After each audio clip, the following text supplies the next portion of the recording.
약 한 30분 이내로 간단하게 말씀드리겠습니다. 응급의료 체계에 어떤 문제가 있어서 응급실 뺑뺑이가 계속되는 거고 그 문제를 어떻게 해결할 것인가의 순서입니다.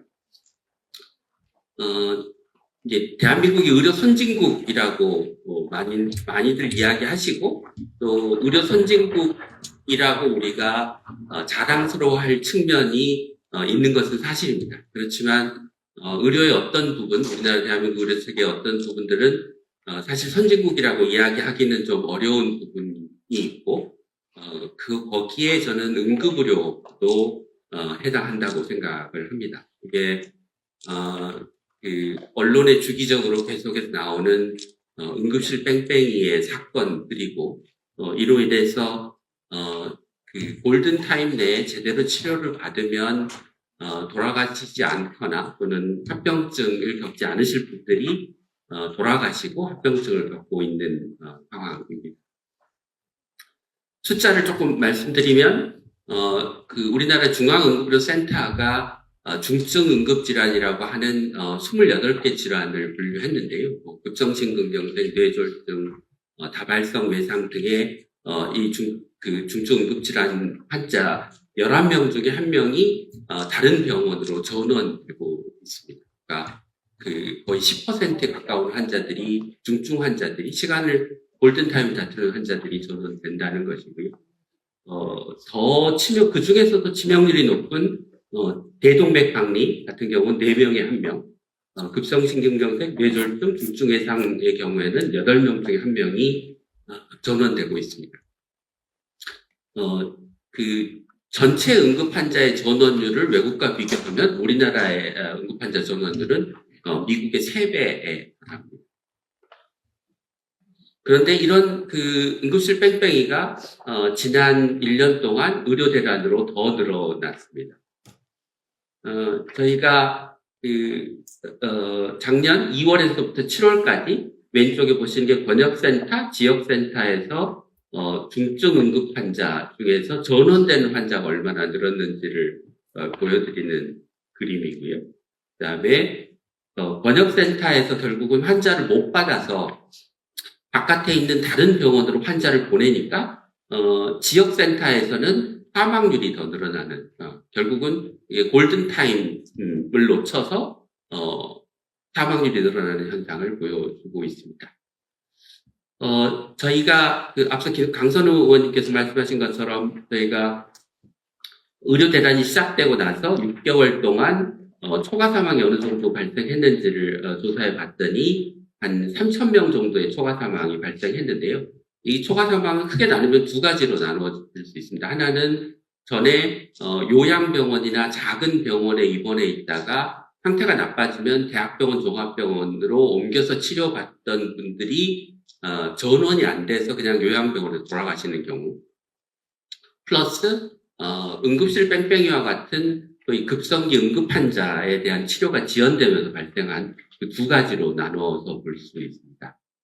그래서 환자의 진단명, 질병명을 기준으로 해서 이 급성기 응급환자에 해당하는 질환들을 꼽아봤더니 예를 들면 심부전 및 쇼크, 그다음에 인공호흡기를 쓰는 신대체호흡법을 동반한 인공호흡기 환자, 신대체호흡법을 사용하지 않은 인공호흡기 환자, 무산소성 뇌손상, 다발성 외상, 혈관 수술, 뇌졸중 이런 질환들에서의 초과 사망이 전체가 한 800명 정도가 되고 요양병원에서 발생한 부분을 제외하면 한 554명이 이런 급성기 응급질환으로 인한 초과 사망인 것으로 밝혀졌습니다. 그러니까 총수가 아니고 작년 상반기에 발생한 사망자 수가 재작년에 비해서 얼마나 늘었는가 하는 이야기입니다. 그러면 응급실 뺑뺑이는 왜 계속되는가에 대한 이야기. 먼저 말씀드리고 싶은 것은 제가 여기서 지적하는 문제들은 시스템을 고치자고 하는 거지 병원이나 의료진을 비판하거나 비난하자고 하는 뜻이 아닙니다. 그래서 결국 문제의 대부분은 잘못된 시스템에 기인한 것이기 때문에 그것을 어떻게 고칠 것인가 하는 고민에서 출발했다고 하는 말씀을 드립니다. 재작년에 대구에서 그 10대 학생이 아마 추정컨대 4층에서 뛰어내려서 내렸는데 제대로 치료를 받지 못하고 이 병원 저 병원에 응급실 뺑뺑이를 돌다가 사망한 사건이 있었습니다. 병원별로 왜 이 환자를 받지 않았는지에 관한 이야기입니다. 실명을 써서 죄송합니다만, 대구 파티마 병원은 지역응급의료 센터인데 이게 투신을 했으니까 이게 자살을 시도한 거고 정신과적인 문제가 있을 거라고 추정을 해서 우리는 정신과 의사가 없으니까 못 받겠다 이렇게 얘기를 했고요. 경북대는 권역외상센터인데 당시 중증 외상 환자가 한 명 있었고 한 명이 오기로 돼 있어서 우리는 못 받는다라고 하면서 거부를 했고요.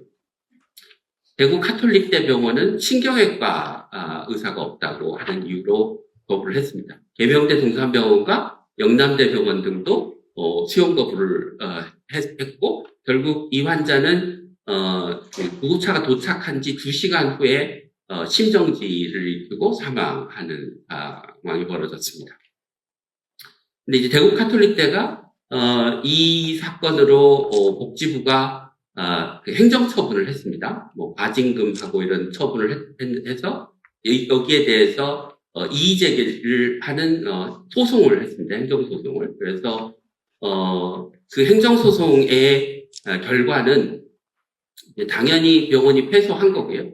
재판부가 어떻게 판단을 했냐면 응급 환자로 의심되는 자를 직접 대면해서 그 환자가 어떤 응급 환자인지 판단하고 진단 결과에 따라서 적절한 치료를 하거나 치료 능력이 안 되면 전원을 해야 되는데 그렇게 하지 않고 그냥 구급대원이 하는 얘기만 듣거나 병원 앞에서 환자 얼굴만 보고 우리는 치료 못한다라고 수용 거부를 했다. 이것은 정당하게 환자의 진료를 거부할 수 있는 사유가 되지 않는다라고 판시를 했습니다. 이게 소위 응급의료에서의 교과서적인 응급의료의 원칙을 다시 확인한 결과라고 생각을 합니다.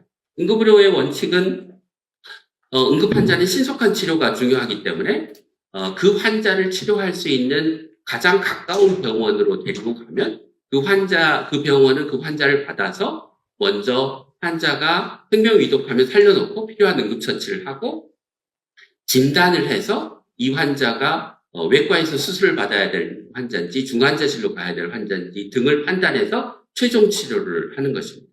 만약에 최종 치료가 어려우면 그 최종 치료를 할 수 있는 능력을 갖춘 병원으로 전원을 하는 것입니다. 그래서 그런데 그 환자를 치료할 수 있는 능력을 갖췄다고 하는 것이 그때그때 병원의 판단에 의해서 개별 환자별로 결정되는 게 아니고 예를 들면 번역응급의료 센터면 어느 정도의 환자를 받아야 되고 지역응급의료 센터는 어느 정도의 환자를 받아야 되는지가 미리 정해져 있고 거기에 해당하는 환자를 그 병원으로 데리고 가면 그 병원은 우선적으로 그 환자를 수용해서 필요한 처치를 살려놓고 진단하고 최종 치료하고 최종 치료할 능력이 안 되는 경우에만 다른 병원으로 전원시키는 그런 과정을 받게 됩니다. 한 예외의 경우는, 그 병원이 응급환자로 가득 차서, 응급환자 진료 능력을 초과했을 경우에는, 미리 우리는 더 이상 응급환자를 받을 수 없어. 라고 하는 수용 불가 선언을 하게 됩니다. 또 이제 영어로는 ambulance diversion이라고 하는 선언을 하게 되면, 구급차가 그 병원으로 가지 않고 다른 병원으로 가도록 이것도 미리 선언을 하는 것이지 환자가 병원에 온 다음에 우리 환자 못 받아라고 하는 것은 아니다라는 말씀을 드립니다. 그런데 그래서 미리 얘기를 했네요. 그래서 저런 체계가 작동하기 위해서는 이제 병원 전 단계 구급 대원에 의한 환자의 중증도 평가가 있어야 되고요. 지금 케이타스를 쓰고 있죠. 그 다음에 병원별로는 번역응급센터는 어떤 중증 질환을 봐야 되고 그 중증 질환을 보기 위해서는 어떤 의사, 어떤 시설과 장비가 있어야 되는지가 미리 정해져 있어서 그래야 사전적으로 환자의 중증도에 따라서 이송할 병원을 적절하게 선정할 수 있게 됩니다. 응급환자 수용 불가선언은 아까 말씀을 드렸고요. 그런데 이 체계가 작동하지 않기 때문에 응급실 뺑뺑이가 일어납니다. 제일 큰 문제는 최종 진료를 담당할 의사가 부족하다는 문제입니다. 두 번째는 최종 진료를 할 의사가 부족한 병원들이 많으니까 우리가 그 환자를 받았을 때 우리가 치료 능력이 안 되는데 그러면 다른 병원으로 보내야 되는데 받아주는 병원이 없으니까 전원의 어려움을 피하기 위해서 환자를 아예 운전해서 거절하는 수용 불가가 일어납니다. 거기에 의료사고의 위험이 이제 동반되어 있는 거고요. 그 다음에, 간혹은, 응급실에 응급의학과 의사, 전담 전문의가 부족해서, 전담 의사가 부족해서, 아예 응급처치와 평가가 제대로 이루어지기 어려운 경우에도 응급환자의 수용 거부가 일어납니다. 그래서 수용 거부라고 하는 것은 결과이고, 보시는 것처럼 최종 진료의 문제, 전원 체계의 문제, 응급실 전담 의사의 부족 문제, 플러스 의료 사고의 문제가 이 응급 환자 수용 거부, 응급실 뺑뺑이의 구조적인 원인이다. 저희가 최종 진료를 담당하는 인력이 국립대 병원을 대상으로 해서 대부분 권역응급의료센터인데요. 중증 질환별로 치료가 가능한 인력이 어느 정도 되는지를 저희가 조사를 해봤더니 11개 중증 질환 중에서 최종 진료가 불가능한 경우가 44%였고요. 24시간 365일 당직 체계를 구성하기 위해서 운영하기 위해서 필요한 의사 수를 각각의 그 진료 영역별로 최소 6명의 의사가 부족하다고 가정하면 현재 있는 인력이 95명, 부족한 인력이 367명이. 그러니까 지금 있는 인력보다 4배쯤의 인력이 더 있어야 되는 셈인 거죠. 전담 인력이. 이 인력을 연봉 2억으로 가정하고 채용한다고 하면 약 한 4,500억 정도의 추가적인 재정이 필요하다라는 계산이 나옵니다. 응급실 전담 전문의의 숫자를 권역응급의료 센터별로 보여드리는 그림이고요. 이게 12명 이하가 되면 상주 의사가 1명이, 그러니까 2명이 동시에 상주하기 어려운 환경이 되는 거고, 권역응급센터의 절반 이상이 2명의 전담 전문의가 동시에 근무하기 어려울 정도로 인력이 부족한 상황이다. 이렇게 되는 이유는 응급의료의 수가가 낮기 때문입니다. 상대적으로. 물론 이건 이제 최근에 정부가 응급의료 관련된 수가를 대폭 올렸기 때문에 그 효과를 보려면 이제 다시 평가를 해봐야 되는 상황이긴 한데요. 보시는 것처럼 저희가 부서별로 이 비용 대비 수가의 비율인 비용 보상률을 계산을 해봤는데 응급실의 경우가 50% 정도밖에 되질 않습니다. 물론 이건 이제 심포괄 수가 시범 사업에 참여하는 병원들이고 공공병원의 숫자가 많아서 상대적으로 응급 환자가 적은 병원들이어서 응급 환자가 많은 병원에 비해서는 규모의 경제가 안 돼서 비용 보상률이 상대적으로 낮게 측정되는 상황이긴 하지만 다른 과에 비해서는 현저하게 낮은 것을 보실 수 있습니다. 이렇게 해서 권역응급의료센터, 지역응급의료센터의 기능이 정의가 안 되어 있고 기능이 정의가 안 되어 있으니 24시간 365일 당직을 세야 되는 최종 진료과의 당직 체계가 작동을 안 하고 그 당직 체계를 뒷받침할 인력이 부족하고 그 인력이 부족한 이유는 수가에서의 보상 수준이 낮은 문제가 톱니바퀴처럼 얽혀서 소위 응급실 뺑뺑이가 구조적으로 일어나고 있는데 응급의료법에서는 그 응급실 뺑뺑이를 가능하게 하는 응급실 뺑뺑이를 심하게 얘기하면 조장하는 조항이 병원에 환자를 구급대가 데리고 갈 때 그 병원이 그 환자를 받을 수 있는지 수용 능력을 확인해라 라고 하는 조항이 들어있습니다. 그러니까 이 조항이 응급의료 체계가 지금 구조적으로 중증 응급 환자를 24시간 365일 진료할 수 없는 체계로 만들어져 있는 상태인데 그래서 생기는 응급실 뺑뺑이가 더 쉽게 일어나도록 하는 이런 조항을 만들어 놓고 있습니다. 외국 사례는 미국의 이제 사례를 이제 예를 들었는데요. 사실 다른 나라들도 응급 환자를 데리고 오면 그 응급 환자를 받아서 일단 응급 처치하고 살려놓고 진단하고 최종 치료를 그 병원에서 할 수 있는지 없는지를 판단하라고 하지, 병원 문 앞에서 환자를 수용 거부해도 된다라고 하는 나라는 없는 것으로 알고 있습니다. 앞에 말씀드렸던 내용을 요약한 것이고요. 그럼 이제 무엇을 어떻게 고쳐야 되느냐에 이제 관한 이야기입니다. 그러니까 저 수용 능력 확인이라고 하는 응급의료법의 조항을 저는 삭제해야 된다고 생각합니다. 그러니까 응급의료기관은 오는 응급 환자를 수용해서 반드시 살려놓고 최종 치료를 할 수 있는지 없는지를 판단해서 자기 병원에서 치료하든지 다른 병원으로 보내든지를 결정하도록 해야 된다. 근데 그렇게 하려면 앞에 말씀드렸던 인력과 재정과 병원 간의 전원 체계에 관한 제도 정비가 함께 이루어져야 된다는 것입니다. 그래서 부족한 최종 진료과의 인력을 확보할 수 있도록 하기 위해서 병원이 그만큼의 인력을 채용할 수 있는 재정을 건강보험으로도 보상받을 수 있도록 해줘야 되고, 응급의료기관은 그 기능 수준에 따라서 치료해야 할 응급 환자의 수준이 정의돼야 되고, 병원 간 전원 체계를 구축하기 위해서 중앙과 시도의 응급의료 체계가 개편돼야 되고, 의료사고의 부담을 완화하는 정책, 그다음에 응급의료 종사자에 대한 보호 조치 등이 필요하다고 생각합니다.